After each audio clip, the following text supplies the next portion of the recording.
வணக்கம் my dear zone mates, welcome to Safi zone. நான் உங்க ஷஃபி அண்ட் இன்னைக்கு நம்ம பார்க்க போறது சீரியல் குடும்பைகள். என் மூளையில இருந்து பாரதியோட நினைவுகள் எதுவுமே எனக்கு இருக்க கூடாது. இதெல்லாம் சாதாரண விஷயம்டா.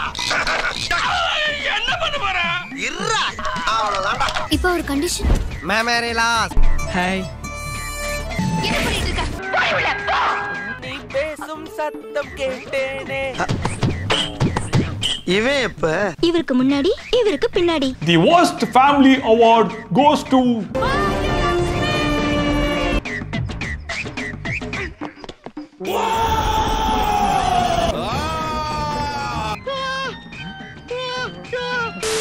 வழக்கம் போல தான் இந்த வாட்டி நம்மளுக்கு எக்கச்சக்கமான சீரியல் கண்டென்ட்லாம் பயங்கரமாவே மாட்டிருக்கு. எல்லாத்தையும் எடுத்து சிறப்பா செஞ்சிருவோமா?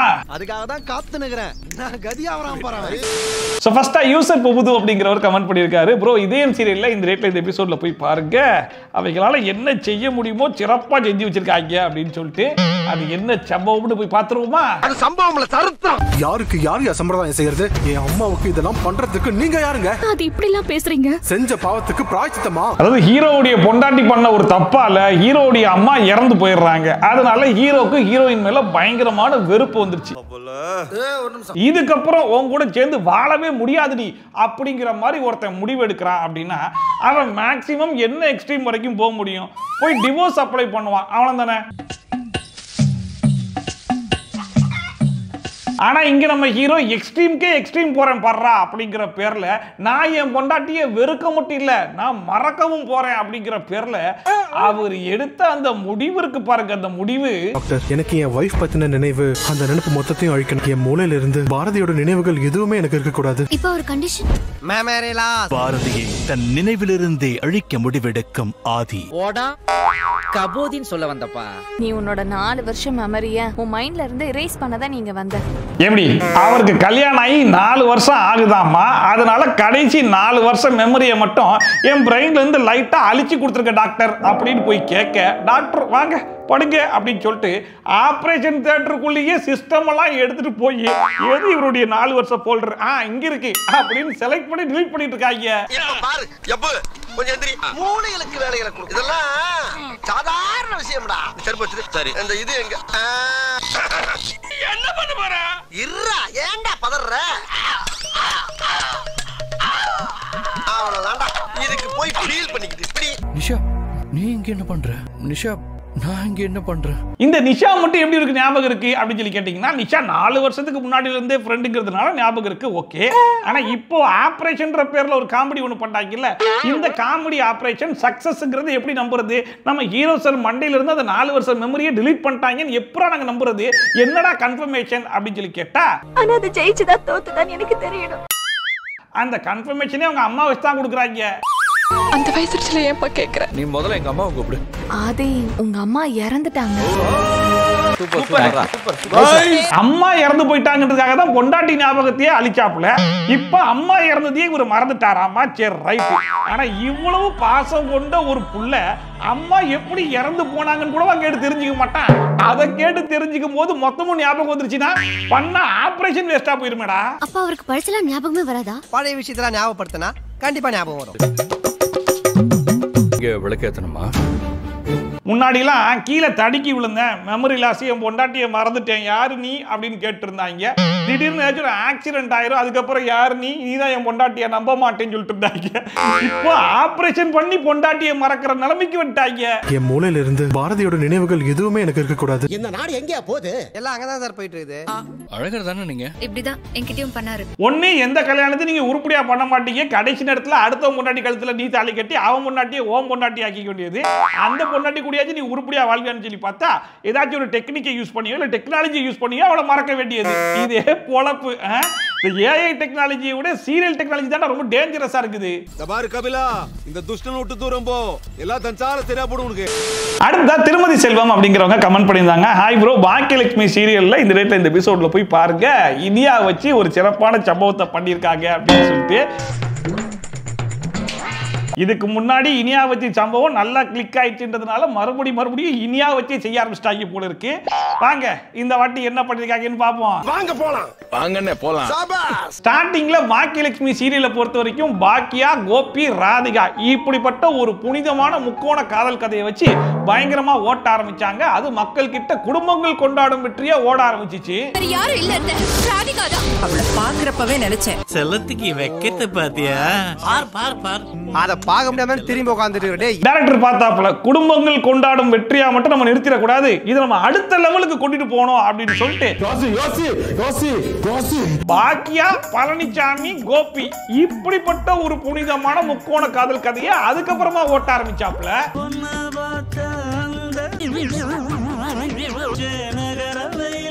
நிறைய லவ் பார்த்தா நான் உங்க லவ் உண்மையிலே சூப்பர் லவ். இந்த முக்கோண காதல் அதையே ஓவர்டேக் பண்ணி பிளாக் பஸ்டர் வெற்றி கொடுத்த உடனே டைரக்டர் சார் பார்த்தாப்புல, சரி ரைட் இதோட நிப்பாட்டிட கூடாது, நம்ம அடுத்த லெவலுக்கு போகணும் அப்படின்னு சொல்லிட்டு செலியம் பொண்டாட்டி, செலினுடைய கீப் இப்படிப்பட்ட ஒரு முக்கோண காதலை ஓட்ட ஆரம்பிச்சாப்புல. பாருங்க இன்னும் நிறைய போட்டோஸ் இருக்கு. இதுவும் குடும்பம். இது எல்லாத்தையும் தூக்கி சாப்பிட்டுருச்சு. வரலாறு காணாத வெற்றி கிடைச்ச உடனே சரி ரைட் மிச்சம் மீதி இருக்கிறது யாரு? எழில் பொண்டாட்டி. கொஞ்சம் டிஃபரன்ஸ் காட்டணுமே, எழில் பொண்டாட்டியோடைய புருஷன் செத்து போனோம்னா உயிரோட கொண்டு வா, இப்படிப்பட்ட ஒரு முக்கோண காதலை காட்டுவோம். இது எப்படி இருக்கு அப்படிங்கிற மாதிரி புதுசா கொடுத்தாப்புல. அமிர்தா வா அமிர்தா நில்லு. ஐயோ பாவம் அவரே கன்ஃபியூஸ் ஆயிட்டார். இப்படி ஒரே சீரியல்ல 4 ஆஸ்கார் அவார்டு வாங்கின வெற்றியை பார்த்த நம்ம டைரக்டர் சார் இந்த வெற்றியை நம்ம மட்டும் வச்சுக்க கூடாது, யாருக்கிடையாச்சும் பகிர்ந்துக்கணும்னு சொல்லி முடிவு பண்ணி இனியாவை கூட்டு போய் ஸ்டேஜா ஆட விட்டாப்புல. ஊர்ல இருக்கிறவன் அம்புட்டு பேரும் போட்டு போலன்னு பொளந்து எடுத்தாங்க. அன்னக்கோடி வாமதினி நீங்க அடிச்சதுக்கு அப்புறம் வேற எவன் அடிச்சாலும் அதை தாங்கக்கூடிய ஒரு சக்தி வந்துருச்சு அந்த உடம்புல. நம்ம டைரக்டர் பார்த்தாப்புல என்னது நம்ம எதிர்பார்த்ததை விட பயங்கரமா பொளக்குறாங்களே, சரி ரைட் அப்ப இனியாவே மறுபடியும் பொளந்து எடுத்துடலாம்னு சொல்லிட்டு இனியாக்கு ஒரு லவ் இன்ட்ரோடியூஸ் பண்ணி விட்டாப்புல. இதுல என்னன்னா இனியாக்கு மட்டும் முக்கோண காதல்லாம் வராது, இனியாவுடைய காதலை வளரவே விட மாட்டாங்க, உடனே போட்டுக்கும். இப்படிதான் ஸ்டார்டிங்ல ஒரு பையனுக்கு வெறும் கை மட்டும் தான் கடிச்சு. ஹாய் ஏய் இனியா என்ன பண்ணிட்டு இருக்க? எப்படி ஜஸ்ட் கை காட்டினதுக்கே முடிச்சு விட்டாங்களா? சரி ரைட். இதுக்கு அடுத்ததா பழனிசாமி எப்படி பாக்கியா லைஃப்ல திடீர்னு வந்தாப்புலையோ அதே மாதிரி பழனிசாமியுடைய அக்கா பையன் நம்ம இனியா வாழ்க்கையிலையும் திடீர்னு வந்தான். வீசும் திசையெல்லாம் நீ பேசும் சத்தம் கேட்டேனே. இவன் எப்ப இவருக்கு முன்னாடி இவருக்கு பின்னாடி. எப்படி பழனிசாமிக்கு பிக் பாஸ் வாய்ப்பு வந்த உடனே திடீர்னு காணாம போயிட்டாப்புலையோ அதே மாதிரி பழனிசாமியுடைய அக்கா பையனும் சொல்லிக்காம கொள்ளிக்காம திடீர்னு காணாம போயிட்டான்டா. மத்தவங்களுக்கு எல்லாம் காதல் வாழ்க்கை நல்லா செழிப்பா இருக்கும் போது நம்ம இனியாக்க மட்டும் இப்படியே கொஞ்சம் டல்லா போயிட்டு இருக்கேன், என்ன பண்ணலாம்னு யோசிச்சாங்க. சரி ரைட் எதுக்கு நம்ம வெளியே போய் தேடிக்கிட்டு நம்ம வீட்டுல இருக்கிற செல்வி அக்கா பையனை நம்ம ஏன் ட்ரை பண்ணக்கூடாது அப்படின்னு சொல்லிட்டு ரீசெண்டா செல்வி அக்கா பையனை ட்ரை பண்ணிச்சு.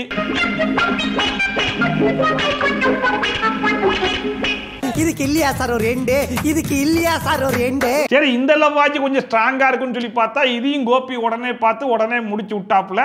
சோ இதுக்கப்புறம் இனியாக்கு எத்தனை பாய் ஃப்ரெண்டை கொண்டு வந்து எத்தனை வாட்டி புழக்க போறாங்க அப்படிங்கிறதெல்லாம் பொறுத்திருந்து தான் பார்க்கணும். ஆகாஷதா நம்ம வீட்டு பொண்ணு லவ் பண்றாமா? எனக்கு ரொம்ப டயர்ட் ஆயிடுச்சு, நான் போய் கொஞ்சம் காபி சாப்பிட்டு வரேன். ஆனா சும்மா சொல்லக்கூடாதுங்க, பாக்கியலட்சுமி சீரியலை பொறுத்த வரைக்கும் குடும்பங்கள் கொண்டாடும் வெற்றிங்கிறத நான் அடிச்சு சொல்லுவேன். ஏன்னா மற்ற சீரியல்லாம் பொழுதுபோக்குக்காக எடுக்கிறாங்க, ஆனா பாக்கியலட்சுமியில ஒரு ஸ்ட்ராங்கான மெசேஜ் கொடுக்குறாங்க.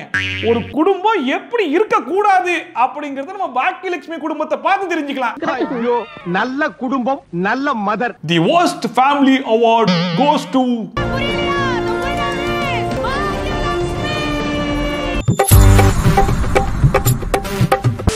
அடுத்த ஸ்டீஃபன் அப்படிங்கிறவர் கமெண்ட் பண்ணியிருக்காப்புல. அண்ணா வீரா சீரியல்ல இந்த டேட்ல இந்த எபிசோட்ல போய் பாருங்க, ஒரு கல்யாணத்தை வச்சு ஒரு சம்பவம் பண்ணியிருக்காங்க. அதே மாதிரி இன்னொரு சீரியல்ல இன்னொரு எபிசோட போய் பாருங்க, அதே மாதிரி சம்பவத்தை அவங்களும் பண்ணியிருக்காங்க அப்படின்னு சொல்லிட்டு வாங்க. கல்யாணம்னாலே சம்பவம் தானே, என்னன்னு பாத்துருவோம்.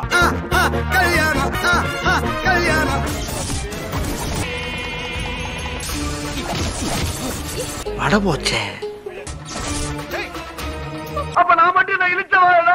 இது சந்தியா ராகம் அப்படிங்கிற சீரியல். இந்த சீரியல்ல மட்டும் கிடையாது, எந்த சீரியலா இருந்தாலும் சரி கல்யாண மேடையில மாப்பிள்ள பொண்ணு கழுத்துல தாலி கட்டினா ஷாக் ஆயிரும். ஏன்னா அப்படி கெட்ட விட மாட்டாங்க, வேற ஒருத்தர் அதை புடிக்கி கட்டிடுவான்.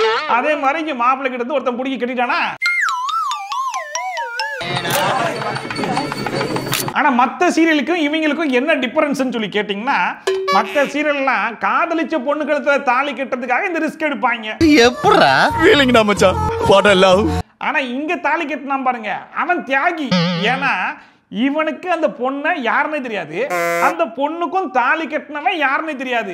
இப்ப தாலி கட்டுறதுக்காக ஒரு மாப்பிள்ளை உட்காந்துருக்கான் பாருங்க, அவன் வில்லனாமா. அந்த வில்லன் கிட்ட இருந்து அந்த பொண்ணை காப்பாத்துறதுக்காக இவன் மாப்பிள்ளையா இருக்கான். எப்பேற்பட்ட தியாகி பாருங்க. உங்கள மாதிரி மனுஷன்லாம் இருக்கனாலதான் கொஞ்சமாச்சும் மழை பெய்யுது. சரி ரைட், இப்ப அது மேட்டர் கிடையாது. மேட்டர் என்னன்னா, நம்ம வீரா ஞாபகம் இருக்குதா? அதாங்க கண்ணை கட்டிட்டு பயங்கரமா கபடி ஆடுவாப்லையே. அந்த துணியை கொண்டா. எஸ், அதே மனுஷன் இப்ப கண்ணை மட்டும் காட்டிட்டு வந்து ஒரு கபடி ஆடுறாப்ல. அந்த கபடியை கொஞ்சம் பாருங்க. இப்ப பாரு வரண்டி.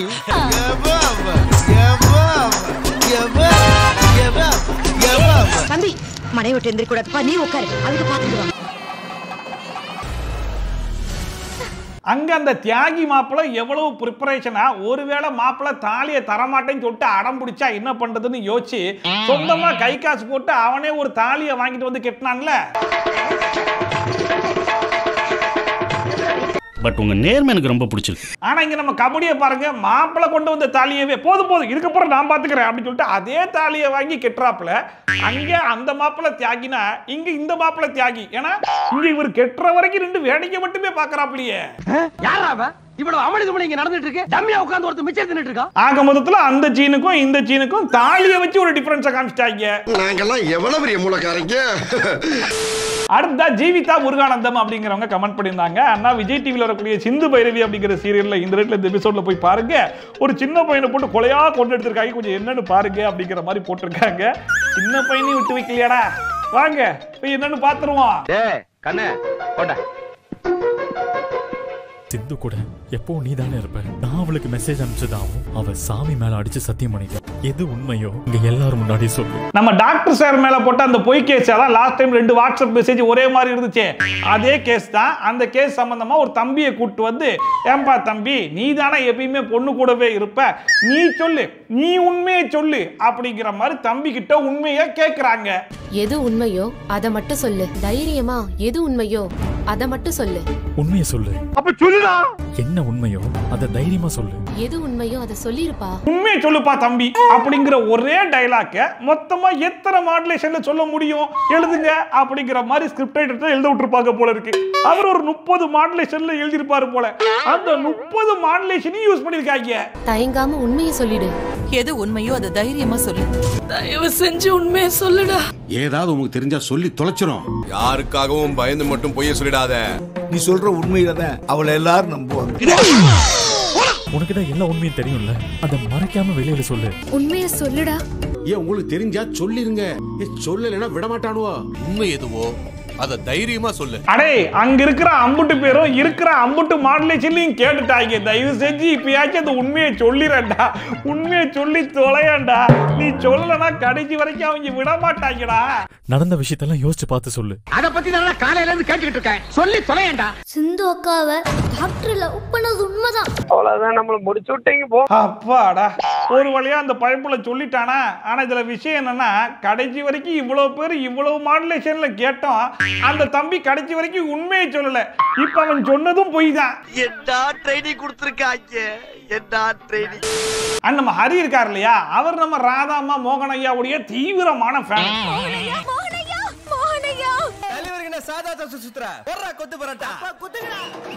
அவர் கண்ணில் ராதாமா மாதிரியே மோகனையா மாதிரியே இன்னொரு கப்பல் மாடி இருக்காங்கன்னா சும்மா விடுவாரா? அழகா தூக்கிட்டு வந்துட்டாரு.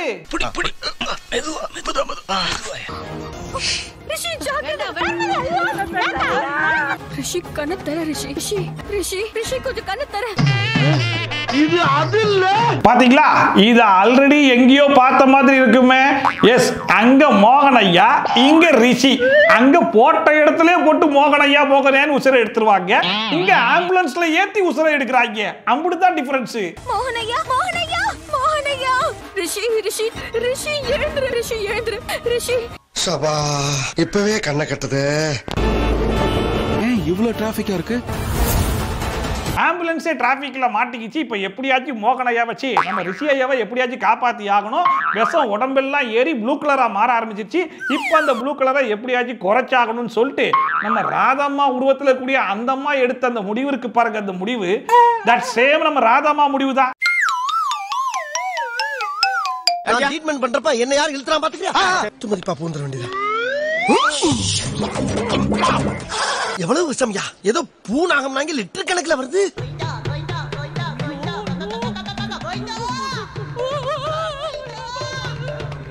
எப்படி இந்த அம்மா ரிஷி ஐயா உடம்புல இருந்த மொத்த ப்ளூ கலரையும் உறிஞ்சி எடுத்து இவங்க ப்ளூ கலருக்கு மாறிட்டாங்க. ஆனா ரிஷி ஐயா நார்மல் கலருக்கு மாறிட்டாப்ல. இப்ப ரிஷி ஐயா இந்த அம்மாவை தூக்கிட்டு போய் ஹாஸ்பிடல்ல அட்மிட் பண்ணி காப்பாத்த போறாரு. எப்படிப்பட்ட கிட்னி டச்சிங் ஸ்டோரி பாத்தீங்களா? எப்படின்னா எனக்கு எப்படி தெரியும்? அடுத்தா பீட்டர் பார்க்கர் அப்படிங்கிறது கமெண்ட் பண்ணியிருந்தாப்புல, நினைத்தாலே இனிக்கும் அப்படிங்கிற சீரியல்ல இந்த டேட்ல இந்த எபிசோட்ல போய் பாருங்க. இவனுங்க இதையும் விட்டு வைக்கல அப்படிங்கிற மாதிரி போட்டு வச்சிருக்காப்புல. எதை விட்டு வைக்கலன்னு பாத்துருவோமா? நீ போய் பாத்துட்டு வா. நீ போ. சார யாருன்னு உங்க எல்லாருக்கும் அடையாளம் தெரியுதா? கொஞ்ச நாளைக்கு முன்னாடி புஷ்பா 2 கெட்ட போறங்கிற பேர்ல நம்ம எல்லாரையும் குலுங்க குலுங்க சிரிக்க வச்சாரு. ஞாபகம் இருக்கா?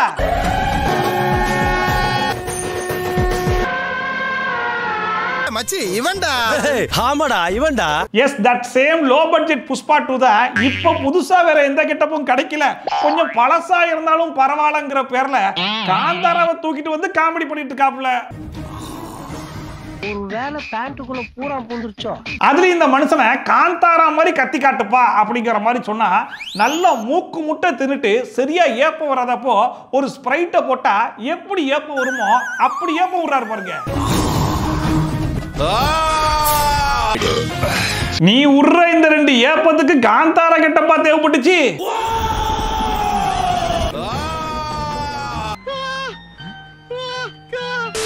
அடுத்த சோனை பாண்டி அப்படிங்கிறவர் கமெண்ட் பண்ணியிருக்காப்புல, சிறை அடிக்க ஆசை அப்படிங்கிற சீரியல்ல ஒரு பயங்கரமான ஆக்சிடென்ட் சீன் நடக்குது. அது முடிஞ்சா சிரிக்காம பாருங்க அப்படிங்கிற மாதிரி போட்டிருக்காப்புல.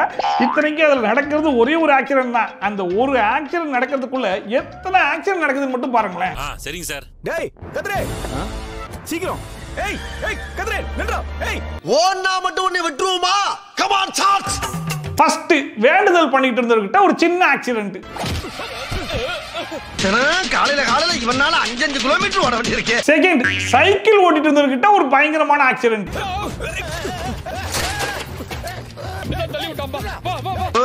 இந்த ஊருக்குள்ள மொத்தமே 4 தெரு தான் இருக்கு. தேர்ட் பைக்ல போயிட்டு இருந்தவர்கிட்ட கொஞ்சம் கொடூரமான ஆக்சிடென்ட்.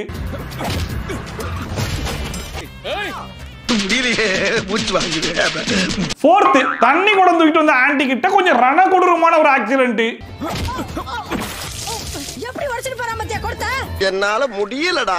கடைசியா டிராபிக் போலீஸ் மேல கல்ல கொண்டு எரிஞ்சு ஒரு கன்றாவியான ஆக்சிடென்ட்னு மொத்தமா ஒரு 5 சாம்பிள் ஆக்சிடென்ட் பண்ணிட்டு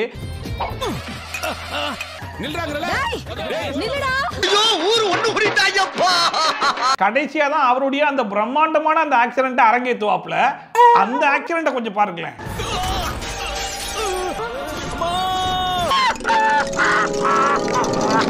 இல்ல சார் ரொம்ப ஸ்ட்ராங்கா இல்ல அந்த கண்ணாடி ரொம்ப வீக்கானு தெரியல. ஜஸ்ட் பிரேக் போட்ட வண்டியில போய் சாஞ்சாப்ல அந்த கண்ணாடி சல்லி சல்லியா போயிடுச்சப்பா. இத்தனைக்கும் பாருங்க சாருக்கு கண்ணே பாதிக்கப்பட்டுருச்சு. இப்படி ஒரு அற்புதமான ஆக்சிடென்ட் சீனை நீங்க எங்கேயும் பார்த்தது உண்டா யுவர் ஆனர் அப்படிங்கிற அளவுக்கு நல்ல அருமையா எடுத்திருக்காப்ல. ரொம்ப தேங்க்ஸ் மாப்ள. சாணந்தானிக்கு விட இன்னைக்கு இந்த சீரியல் கொடுமைகளை பார்த்து கொஞ்சமா என்ஜாய் பண்ணிருப்பீங்க நம்புறேன். ஒருவேளை நீங்க என்ஜாய் பண்ணிட்டீங்கன்னா அது மறக்காம கமெண்ட் செக்ஷன்ல சொல்லுங்க. இதே மாதிரி ட்ரோல்ஸ் அண்ட் ரிவ்யூஸ்லாம் நீங்க கண்டினியூஸா பார்க்கணும்னு நினைச்சீங்கன்னா மறக்காம சப்ஸ்கிரைப் பண்ணிட்டு பக்கத்துல இருக்க பெல் ஐகான் டான் தட்டி விட்டீங்கன்னா நான் போடுற வீடியோ நோட்டிஃபிகேஷன் டான் டைம்க்கு வந்து சேர்ந்துரும். ஸோ மீட் இது மாதிரி சூப்பரான வீடியோட சூப்பரான ரிவ்யூட சூப்பரான ட்ரோலோட உங்களை சந்திக்கிறேன். Bye from Shafi. Tata bye bye and take care.